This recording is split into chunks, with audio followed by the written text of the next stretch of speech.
అదే RTV app వార్తల్ని క్షణాల్లో చదివే అవకాశం ఉంటుంది. ఒక న్యూస్ పేపర్, ఒక టెలివిజన్ ఛానల్ మీ చేతుల్లో ఎప్పుడూ ఉంటాయి.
కానీ కాంగ్రెస్ పార్టీలో మాలలు కలుగుబడి, ముఖ్యంగా ఈ బెల్లంపల్లి నియోజకవర్గం నుంచి గెలిచిన వాళ్ళ కుటుంబం కలుగుబడి కాంగ్రెస్ పార్టీని శాసించే స్థాయిలో ఉండడం వల్ల వాళ్ళు తీసుకొచ్చిన ఒత్తిడి తలకి కమిటీ ఒకటేశాడు, మళ్ళా కమిషన్ వేశాడు.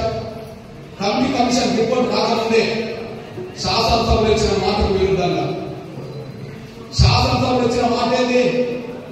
గత నోటిఫికేషన్ కూడా వర్గీకరణ తీర్మానిస్తా ఉన్నాడు. శాసనసభలో ఇచ్చిన మాట ఏంది? ఈ దేశంలో అన్ని రాష్ట్రాల కంటే ముందు తెలంగాణలో వర్గీకరణ అమలుస్తామని చెప్పాడు. ఈ రెండు తప్పాడు. సాక్ష్యం ఏంటిది? మా దేశంలో అన్ని రాష్ట్రాల కంటే ముందు వర్గీకరణ ఇక్కడ అమలు చేస్తామన్నారు కదా, శాసనసభలో చెప్పాడు కదా. మరి తెలంగాణలో వర్గీకరణ చేయకముందే పంజాబ్ లో వర్గీకరణ జరుగుతుంది కదా. ఈ మధ్యకాలంలో వచ్చిన హర్యానా ప్రభుత్వం కూడా వర్గీకరణ అమలు చేస్తుంది కదా. తమిళనాడులో ఎస్సీ వర్గీకరణ అమలు చేస్తున్నారు కదా. సుప్రీంకోర్టు తీర్పు తర్వాత రాష్ట్రాలు ముందుకెళ్తున్నాయి కదా.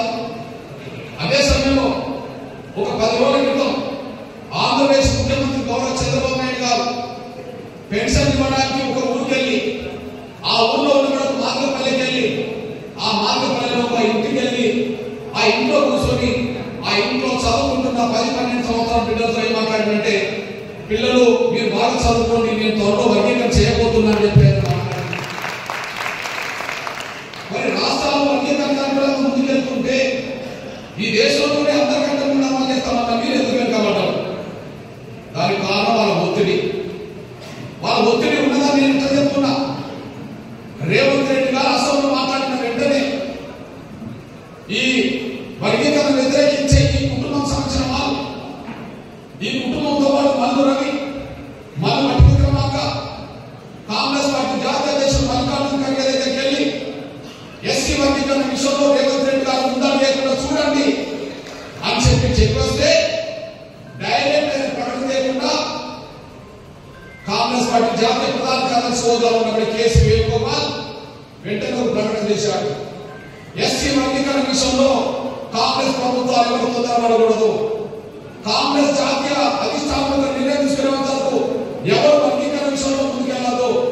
నేను చెప్తున్నా ఈ మాట రేవంత్ రెడ్డి గారు కూడా వర్తించదని చెప్పి రేవంత్ రెడ్డి గారి పేరు ఆయన ఉటంకించాడు. అంటే ఈ దేశంలో ఉన్న కాంగ్రెస్ ప్రభుత్వాలు ఏంటి? ఒక మూడులో అందరికంటే ముందు వర్గీకరణ అమలు చేస్తామన్నది ఎవరు? రేవంత్ రెడ్డి. మరి కేసీ వేణుగోపాల్ ఎవరు ఉద్దేశించి మాట్లాడినట్టు? రేవంత్ రెడ్డి గురించి మాట్లాడారు.